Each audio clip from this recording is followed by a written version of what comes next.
Hello दोस्तों, कैसे आप सब बढ़िया मजे में? हर महादेव, जय श्री शंकर। चलो शुरू करते हैं। ड्रग मेटाबॉलिज्म, यानी कि हम अब ड्रग को एलिमिनेट करना चाहते हैं। ड्रग का काम हो गया, उसको बाहर निकालना चाहते हैं तो मेटाबॉलिज्म होगा। उसके बाद में क्या कराएंगे, एक्सक्रीशन कराएंगे। तो यहाँ पर हम डिटेल में पढ़ने वाले मेटाबॉलिज्म। मेटाबॉलिज्म में दो रिएक्शंस होती हैं, phase 1 reaction and phase 2 reaction. Phase 1 में क्या होता है, एक्टिवेशन होता है ड्रग का और इनएक्टिवेशन होता है। इनएक्टिवेशन मेनली होता है, जो प्राइमरी फंक्शन क्या है वो इनएक्टिवेशन है। कुछ ड्रग होती हैं जिनका जो प्रो फार्म में होती हैं वो एक्टिव फार्म में भी होती हैं रिएक्शन फर्स्ट में। और सेकेंडरी फंक्शन क्या है कि वाटर सलूबल बना देता है ड्रग को, जिससे ड्रग क्या होती है, स्प्लिट हो जाती है। वहीं पर फेज 2 रिएक्शन क्या होता है, इसमें कंजुगेशन होता है। यानी कि जो फेज फर्स्ट से रिएक्शन आई, जैसे फेज फर्स्ट में क्या हो जाएगा, ड्रग प्लस ड्रग और प्लस कोई फंक्शनल ग्रुप उससे जुड़ जाएगा। अब फेज सेकंड में क्या होता है, फेज सेकंड में यही ड्रग प्लस फंक्शनल ग्रुप के साथ में कंजुगेशन हो जाता है किसी और ग्रुप का, तो ये फेज सेकंड होता है। इसी को डिटेल में पढ़ने वाले हैं, कौन सी दवाई का क्या होता है इसके बारे में डिटेल में यहाँ पर पढ़ने वाले हैं। तो चलो शुरू करते हैं ड्रग मेटाबॉलिज्म और इसकी रिएक्शंस। तो ड्रग मेटाबॉलिज्म क्या है, ड्रग का टूटना, break down of the drug. Drug metabolism पढ़ने जा रहे हैं।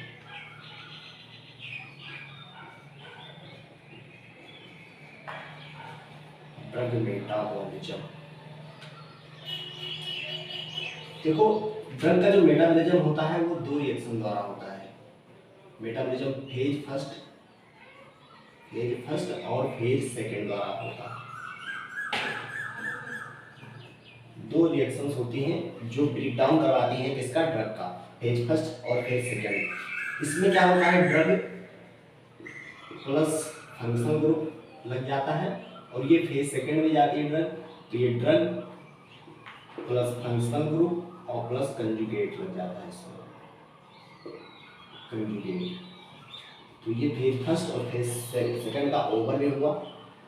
अब हम देखते हैं कि कैसे फेज फर्स्ट कैसे होता है, फेज सेकंड कैसे होता है और कौन कौन से स्टेप्स होते हैं।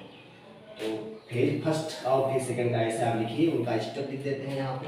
जो फेज फर्स्ट में होता है, इसमें होता है ऑक्सीडेशन, रिडक्शन, साइक्लाइजेशन, हाइड्रोलिसिस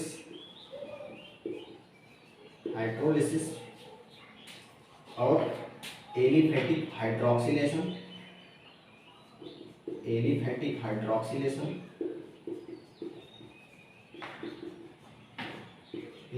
और एरोमेटिक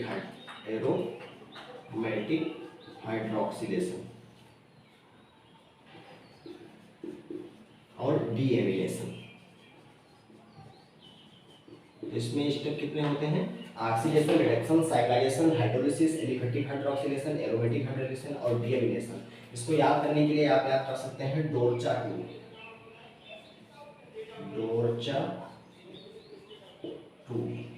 टू याद कर सकते हैं। डी से क्या हो जाएगा, डीएमिनेशन, ओ से oxidation, reduction, cyclisation, hydroxylation, hydrolysis और ए से है तुम्हारा एलिफेटिक और एरोमेटिक हाइड्रोक्सिलेशन। ये तुम्हारा फेज फर्स्ट रिएक्शन में होता है। जो मोस्ट कॉमन होता है वो ऑक्सीडेशन होता है। ऑक्सीडेशन क्या है, मोस्ट कॉमन है। तो मोस्ट कॉमनली ड्रग का क्या होता है, ऑक्सीडेशन होता है, यानी कि अधिकांश ड्रग ऑक्सीडेशन शो करती है। जो ये फेज फर्स्ट होता है ये साइटोक्रोम P450 द्वारा इनेबल होता है। तो इसके लिए जो वर्क करता है वो किसके द्वारा होता है, साइटोक्रोम P450 के द्वारा होता है, जो कि साइटोक्रोम P450 एंजाइम्स करवाती हैं ये रिएक्शंस, जो कि माइक्रोसोमल एंजाइम है। क्या है, माइक्रोसोमल एंजाइम।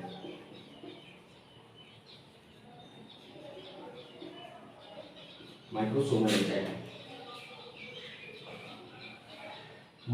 एंजाइम है। वहीं पर फेज सेकंड में क्या होता है, ये कंजुगेट पे डिपेंड करता है कि कौन से कंजुगेट आए और जो यहाँ से ड्रग गई उसमें कौन से कंजुगेट लगे, इस पर डिपेंड करता है फेज सेकंड। तो फेज सेकंड में याद करने के लिए याद करो G3AMS है आपके। तो G3AMS, जी से आ गया, पहले जैसे ग्लूकोरोनेडेशन होगा, ग्लूकोरोनिडेशन। ग्लूकोरोनिडेशन एंजाइम करवाती है ग्लूकोरोनिल ट्रांसफरेज। ग्लूकोरोनिल ट्रांसफरेज पूरा नहीं लिख पा रहे हैं, आप लिख दीजिएगा पूरा। ग्लूकोरोनिल ट्रांसफरेज करवाती है। उसके बाद में एक चीज से आएगा ग्लाइसिनेशन का होगा, ग्लाइसिन आती होगी, ग्लाइसिनेशन होगा। इसमें ग्लूकोनेशन में क्या होता है, ग्लूकोरोनिक एसिड जुड़ जाता है कंजुगेट की जगह पर। कंजुगेट जगह क्या होता है, ग्लूकोनिक एसिड आता है। ग्लाइसिनेशन में ग्लाइसिन कंजुगेट की तरफ जगह पर आती जुड़ती है। और उसके बाद में होता है ग्लूटाथियोनेशन। ग्लूटाथियोन आगे जुड़ गया,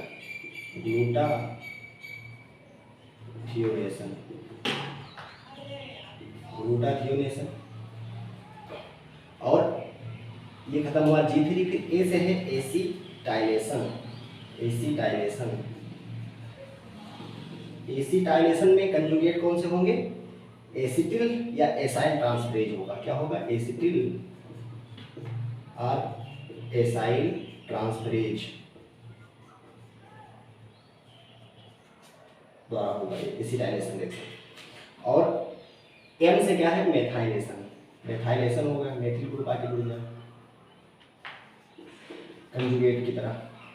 और एक होगा सल्फेशन। सल्फेशन हो गया ड्रग का। तो ये फेज सेकेंड में होता है। फेज सेकेंड को इसलिए कंजुगेशन रिएक्शन भी कहते हैं, कंजुगेशन रिएक्शन भी कहते हैं फेज सेकेंड को, इसे कंजुगेशन रिएक्शन भी कहते हैं। फेज फर्स्ट में क्या होता है, oxidation, addition, silylation, hydrolysis, aliphatic hydroxylation, aromatic hydroxylation, deamination. ये किसके द्वारा होता है, साइटोक्रोम P450 द्वारा होता है, एंजाइम द्वारा होता है जो माइक्रोसोमल एंजाइम है। जबकि जो फेज सेकंड है ये माइक्रोसोमल और नॉन माइक्रोसोमल एंजाइम द्वारा दोनों हो सकता है। आल कंप्लीटली लगभग आल जो होती हैं, इसमें आल जो रिएक्शंस होती हैं वो होती हैं नॉन माइक्रोसोमल एंजाइम द्वारा, लेकिन ग्लूकोरोनिडेशन जो होता है वो माइक्रोसोमल एंजाइम द्वारा होता है। तो यहाँ पर लिख लीजिएगा all through microsomal enzyme, microsomal enzyme, non microsomal enzyme. Non microsomal enzyme glucuronidation किसके द्वारा होगा, माइक्रोसोमल एंजाइम द्वारा। ठीक है, तो ये आप ध्यान रखिएगा। तो ये हो गया मोस्ट कॉमन इसमें है ग्लूकोरोनिडेशन। तो मोस्ट कॉमनली ड्रग का होता है, क्या होता है, ग्लूकोरोनिडेशन होता है। तो मोस्ट कॉमनली होगा ग्लूकोरोनिडेशन होगा। तो ये हो गया फेजेस, मतलब स्टेप्स बात करने की क्या क्या होता है फेज में। अब हम कुछ चीज़ें और देखते हैं कि देखो मेनली जो फेज फर्स्ट का, अब हम फेज सेकंड को यहाँ पर करते हैं डिलीट और फेज फर्स्ट के बारे में बात करते हैं। अभी ड्रग फेज फर्स्ट और सेकंड की बात अलग करेंगे, पहले फेज सेकंड को कुछ खत्म करते हैं, फेज सेकंड का बात करते हैं, फेज सेकंड का बात करते हैं। देखो जो फेज फर्स्ट का प्राइमरी फंक्शन होता है, प्राइमरी फंक्शन क्या होता है, inactivation of the drug.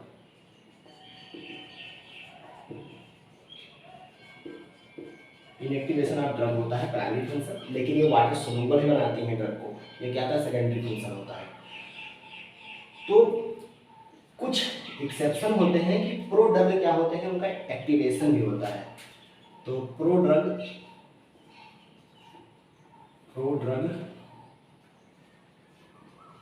Are activated by this, by phase first. ठीक है, तो फेज फर्स्ट द्वारा कुछ ड्रग होती हैं जो प्रो ड्रग के रूप में होती हैं, उनका एक्टिवेशन भी होता है। जैसे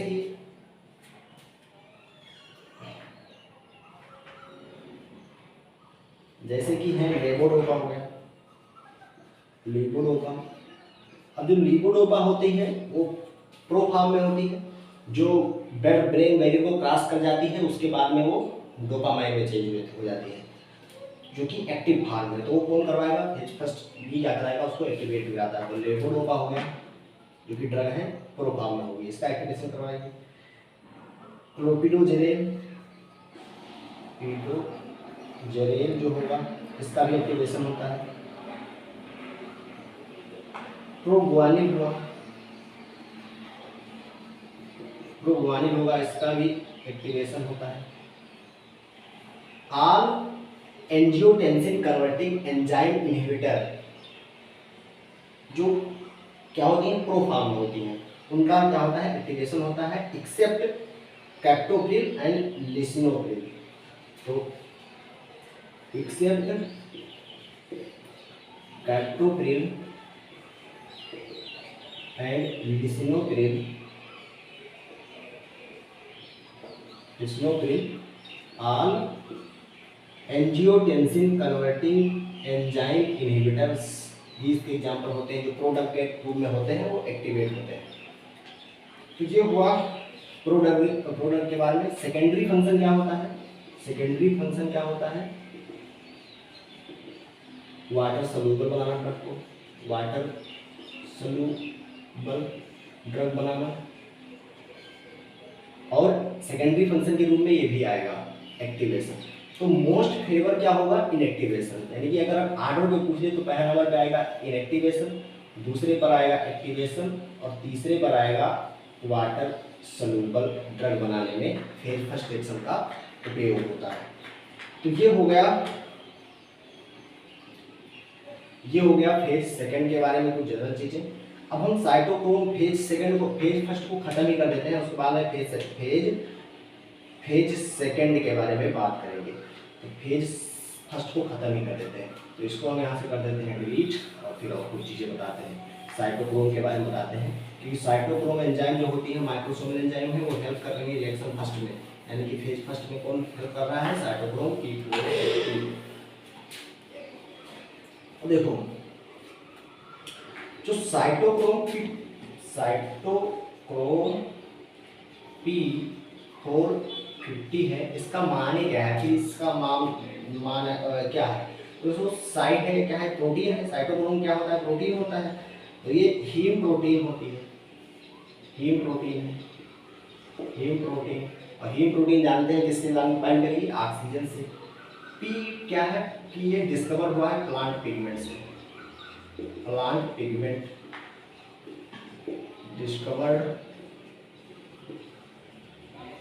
डिस्कवर्ड कहाँ हुआ है, प्लांट पिगमेंट से, तो पी है। और 450 है, ये एब्जॉर्प्शन ऑफ लाइट है,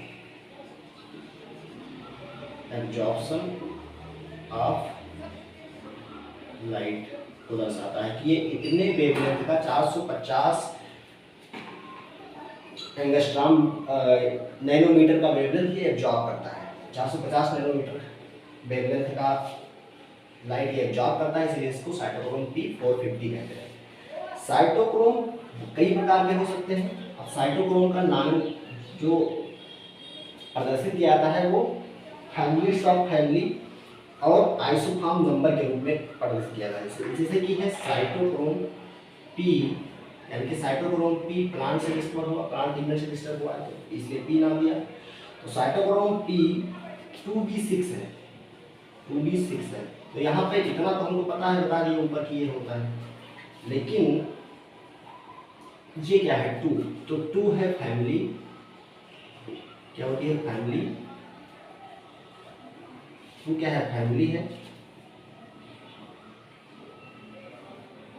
2 क्या है फैमिली है, B क्या है सब फैमिली है, और 6 क्या है पार्टिकुलर जीन आइसोफॉर्म नंबर है। क्या होता है, gene isoform number, gene isoform number है। तो ये नॉमेनक्लेचर हो गया। अब देखते हैं कि कौन सा साइटोक्रोम किस ड्रग का रिएक्शन फेज फर्स्ट करवाता है, यानी कि किसको ब्रोकन डाउन करता है। तो drug metabolise in phase first by cytochrome P450 देखते हैं। साइटोक्रोम P450 बहुत प्रकार के होते हैं, तो इसको आप नॉमेनक्लेचर पढ़ चुके होंगे, इसको यहाँ से करते हैं रफ। और अब हम देखते हैं cytochrome drug metabolised by cytochrome, drug metabolised 22 cytochrome P450।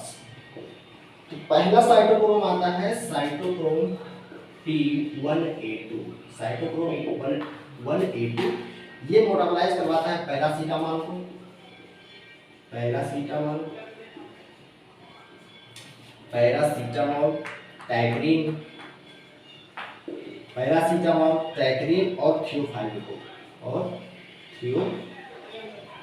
को ये मेटाबोलाइज करवाता है, यानी इसको ब्रोकन डाउन करेगा, इससे फंक्शनल ग्रुप जुड़वाएगा। साइटोक्रोम P1A2 जो माइक्रोसोमल एंजाइम है। उसके बाद में पढ़ते हैं साइटोक्रोम P2D6 के बारे में। ये किसका करवाता है? तो ये करवाता है साइक्लोफॉस्फामाइड और मेथाडोन का।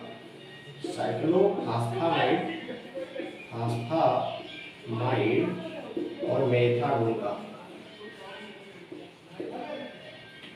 अबे चिल्ला मत। साइक्लोफॉस्फामाइड और मेथाडोन। तो साइटोक्रोम P2D6 कराता है साइक्लोफॉस्फामाइड का और मेथाडोन का। वहीं पर साइटोक्रोम P2C9 ये करवाता है मेटाबॉलिज्म किसका? फेनिटोइन और वारफेरिन का।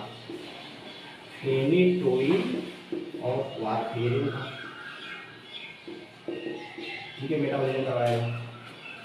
और साइटोक्रोम P2C19 ये करवाता है ओम्पेराजोल को एक्टिवेट करता है क्लोपिडोग्रेल को।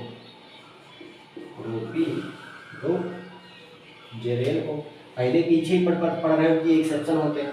क्लोपिडोग्रेल को एक्टिवेट कर देता है साइटोक्रोम, मतलब रिएक्शन फर्स्ट में एक्टिवेट होती है तो क्लोपिडोग्रेल एक्टिवेट होगा। ध्यान देना, ओमेराजोल और क्लोपिडोग्रेल को साथ में नहीं देते हैं क्योंकि ये कॉम्पिटिटिवली इनहिबिट करते हैं एक दूसरे को। इसमें दो सबस्ट्रेट होते हैं और एक एंजाइम होते हैं, जिसके कारण क्या होता है, डिक्रीज कर देता है जो कम्प्लीटली। इसलिए ओम्पेराजोल ध्यान लिख देते हैं, ओम्पेराजोल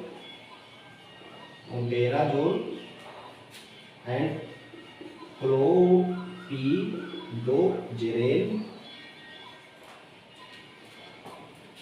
given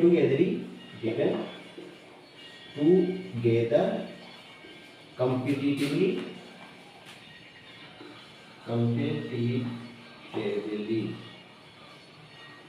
inhibit each other।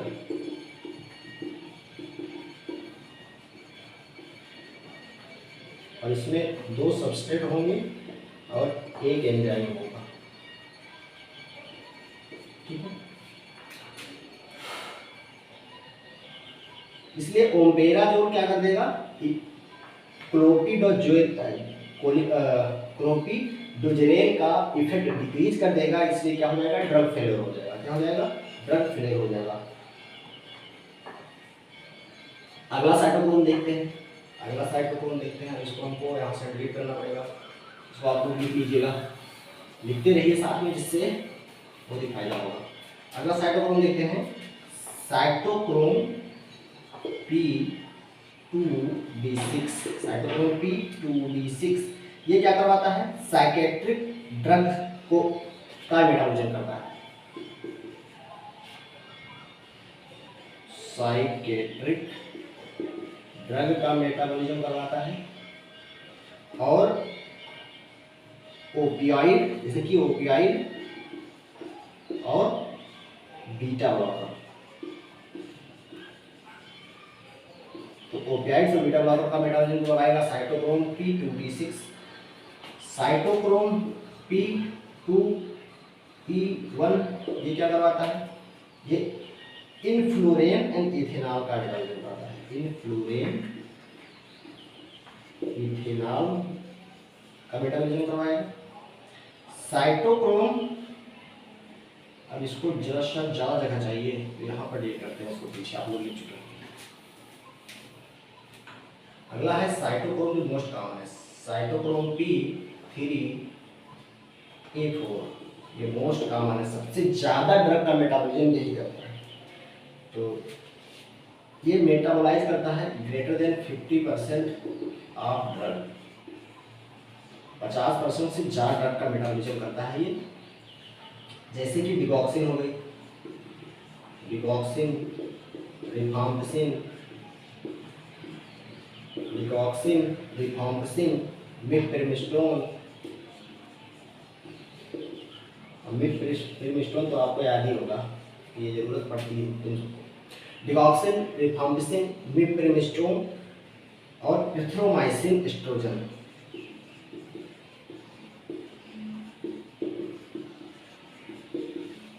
ध्यान देना, जो एस्ट्रोजन होता है इसको ध्यान देके चलना, क्योंकि एस्ट्रोजन यहाँ भी आता है, फेज फर्स्ट में भी होता है और फेज सेकंड में भी होता है। तो एस्ट्रोजन दोनों द्वारा मेटाबोलाइज होता है, दोनों रिएक्शन द्वारा मेटाबोलाइज होता है, फर्स्ट और सेकंड द्वारा।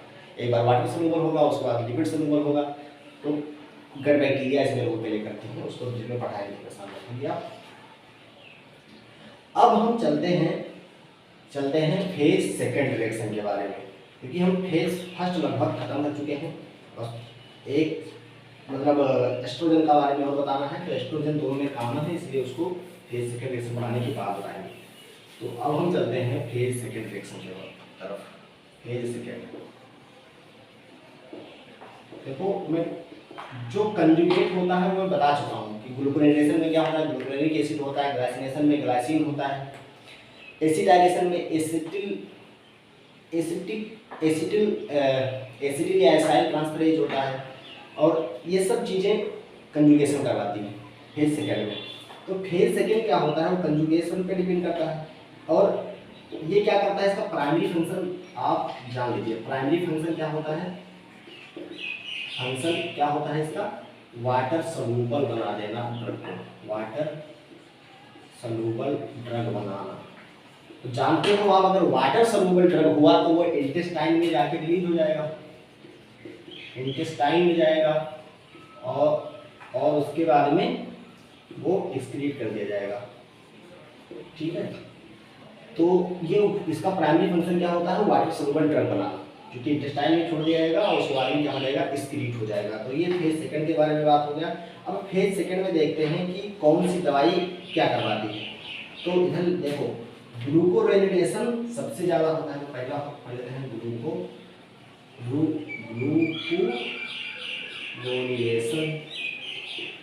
ग्लूकोरोनिडेशन क्या होता है, इसे किसका करवाता है, एटाजानेविर,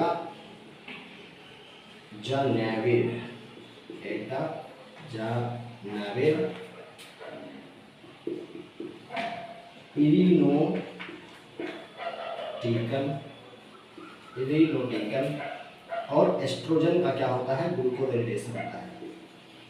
देखो एस्ट्रोजन यहाँ भी आ गया, ठीक है, इसका क्या होता है, ग्लूकोरेनिडेशन होता है।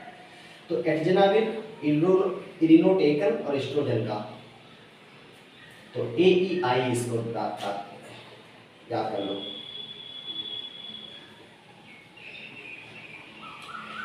अब देखो ध्यान देना, एक कंट्राडिक्शन देख लो, जो एटाजेनाविर होते हैं और इरिनोटेकन होता है, ये कंट्राडिक्टेड होते हैं। क्या होते हैं, कंट्राडिक्टेड होते हैं। किसमें, क्रिगलर-नाइजर सिंड्रोम में। तो उसके बारे में यहाँ पर बात कर देते हैं। ये वाली दोनों drug, atazanavir and irinotecan, contradicted in Crigler-Najjar syndrome. Crigler-Najjar syndrome में क्या होते हैं, कंट्राडिक्टर होते हैं, यानी कि ग्लूकोरेनिडेशन इफेक्ट होगा, क्योंकि भाई इनका ग्लूकोरेनिडेशन इफेक्ट होगा, क्योंकि ये ग्लूकोरेनिडेशन के द्वारा मेटाबोलाइज हो रहे हैं। तो जब ये एक दूसरे के कंट्राडिक्टेड होंगे तो एक दूसरे का इफेक्ट न्यूट्रलाइज करने की कोशिश करेंगे, तो क्या होगा, ग्लूकोरेनिडेशन अफेक्टेड होगा, ग्लूकोरोनिडेशन अफेक्टेड होगा। तो बहुत ही मैं बोल रहा हूँ, लिख ले रहा हूँ, उसको अभी आप लिख लिया कीजिएगा। तो ग्लूकोरेनेशन को अफेक्ट करेंगे।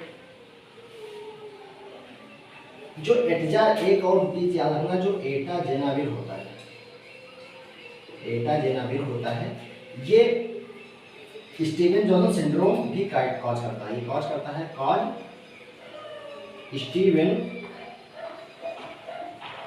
Steven Johnson syndrome. एटजेनाविर कॉज करेगा स्टीवन जॉनसन सिंड्रोम, और जो इरिट्रोकेन होगा वो टॉक्सिसिटी कॉज करेगा। इरिनोटेकन कॉज करेगा टॉक्सिसिटी, क्योंकि ये एंटी कैंसरस ड्रग होता है, एंटी कैंसरस ड्रग होता है, because it is anti cancerous drug. क्या है? एंटी कैंसर ड्रग है। हम कैंसर को प्रिवेंट करने के लिए इरिनोटेकन देते हैं। अब मान लो एटाजेनाविर भी दे दिया गया साथ में, तो एक दूसरे के कंट्राडिक्शन में हो जाएंगे क्रिगल-नजर सिंड्रोम में। इससे क्या होगा? एटाजेनाविर कॉज करेगा स्टीवन जॉनसन सिंड्रोम और इरिनोटेकन कॉज करेगा toxicity, because it's anti cancerous drug है। अगर मेटाबॉलिज्म नहीं होती तो टिश्यू और आर्गन में कंसंट्रेशन बढ़ जाएगा। अब और डोज खा लिए तुम तो क्या होगा? टॉक्सिसिटी हो जाएगी ऑर्गन में, तो ये टॉक्सिसिटी कॉज करता है। अब ये कुछ बात हो गया ड्रग ग्लूकोरेनेशन का। अगला देखते हैं एसिटाइलेशन। अगला देखते हैं एसिटाइलेशन। एसिटाइलेशन देखने से पहले, नहीं क्रम में चलते हैं, एसिटाइलेशन देख लेते हैं। एसिटाइलेशन देख लेते हैं। एसिटाइलेशन किस ड्रग का होता है? ग्लूकोरेनेशन का बात खत्म हुआ, एसिटाइलेशन देखते हैं कि एसिटाइलेशन किस ड्रग का होता है। तो एसिटाइलेशन होता है इसका या तो धिप्स, एस धिप्स, ऐसे आपको तो पूरा याद रहेगा, एस धिप्स। एस मतलब एसिटाइलेशन, इसका होता है धिप्स का। डी क्या है? डैप्सोन, एच यहाँ पर है हाइड्रालाजीन,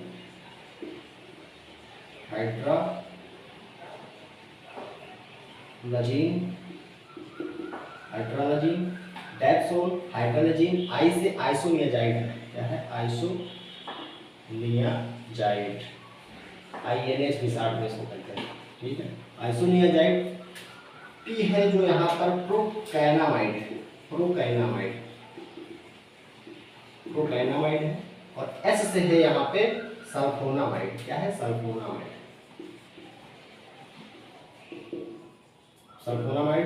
क्या होती है? एंटीबायोटिक होती है ना। तो डैप्सोन, हाइड्रालाजीन, आइसोनियाजाइड, प्रोकैनामाइड और सल्फोनामाइड का एसिटाइलेशन होगा। और आगे बढ़ते हैं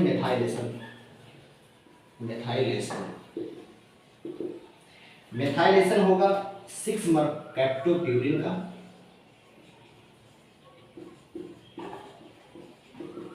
सिर्फ 6-मर्कैप्टोप्यूरिन का और मेथाइल डोपा का,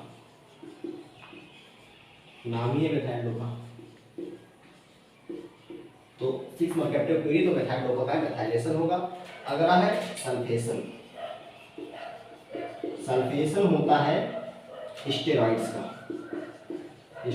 क्या होगा? सल्फेशन होगा। ये जनरल चीजें खत्म हुई। अब हम देखते हैं एस्ट्रोजन का एब्जॉर्प्शन और एक्सक्रीशन कैसे होता है, या उसका ग्लूकोनेशन कैसे होता है, उसको डिटेल में देख लेते हैं, क्योंकि एस्ट्रोजन इम्पॉर्टेंट है भाई। ओरल कॉन्ट्रासेप्टिव पिल्स में क्या कॉम्बिनेशन होता है? Oestrogen progesterone. अब ओरल कॉन्ट्रासेप्टिव इफेक्टिव हो, इसके लिए हमको एस्ट्रोजन का मतलब जानना पड़ेगा। एस्ट्रोजन की कैसे दें, कैसे न दें। देखो एस्ट्रोजन के बारे में बात कर लेते हैं। एस्ट्रोजन आप लोग देखे थे कि साइटोक्रोम P450 से भी हो रहा था मेटाबोलाइज, और ग्लूकोरोनिडेशन द्वारा भी हो रहा था। तो एस्ट्रोजन जो होता है वो साइटोक्रोम P3A4 से भी हो रहा था। फेज फर्स्ट जो यहाँ था, फेज फर्स्ट का रिएक्शन था, फेज फर्स्ट का। और ग्लूकोरोनिडेशन